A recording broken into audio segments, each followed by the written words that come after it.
Guys, welcome back. Today I would like to talk about healing and can we become addicted to it. So ever since I kind of got into this spiritual game, the self-help industry is very interwoven with this, and a lot of traumatized people go towards the kind of spiritual scene hoping to find solace, answers, peace. But what can happen, from what I'm learning and from my own personal experience, is that you can end up becoming addicted to these new healing modalities. I'm feeling like there's always something there that you have to be fixing, that I'm not good enough. I have to be constantly bettering myself, improving myself. And whereas I agree with this to some degree, looking back on the path I have walked, to the life I was living, to the life I'm living now, I have had to do a lot of inner exploration, a lot of reprogramming of my subconscious mind of beliefs and patterns, and releasing old emotions. But the thing is, that person, that young man, which I've discussed about in previous videos, who I used to be, he was perfect as he was, and I am perfect as I am now. It's just there's a slightly different way of this version of me now perceives reality as that man did in the past. But you see, part of the healing journey can just be to accept, no matter what you try to do or release or get rid of or purge or shed, just to accept who and what you are, that you are going to have certain patterns and behaviours you chose to bring to this lifetime. You're going to have certain neuroses. You're going to have mild habits and addictions still, and it's just becoming conscious of them and accepting who you are. So I feel this is a very, very big part on the healing journey, just to accept who you are, accept what you are, and that you are perfect as you are.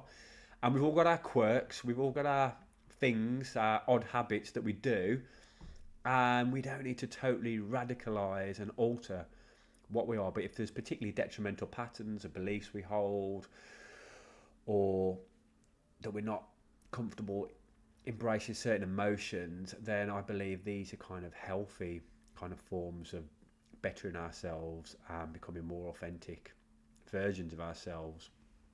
But the true work with healing as such, the ironic thing is that there's nothing to heal. It's just removing the layers, the shedding the skin to reveal what's always there.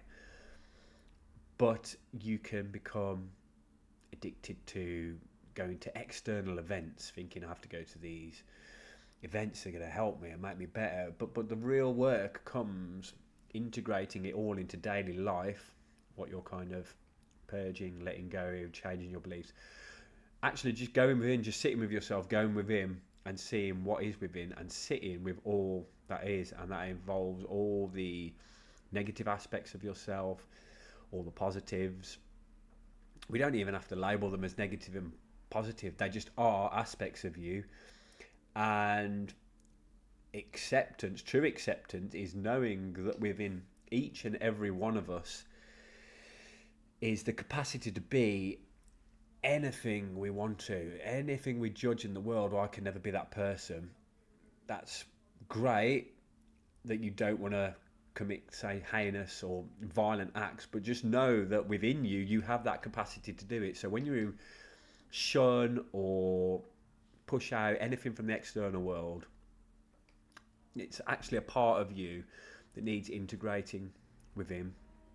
So the next time you condemn something or think I can never be that person, just know that that is within you, and maybe that's a part of you that needs looking at and healing and just accepting and loving. And I found that love is the antidote to all that is, and that you don't need to go anywhere, you don't need to do anything, you don't need to become a certain person, you don't need to be anyone. It's already within you. Sure, these things we can do are like little supplements, like going to the gym, having a good lifestyle and diet, and then maybe taking a few supplements along the way.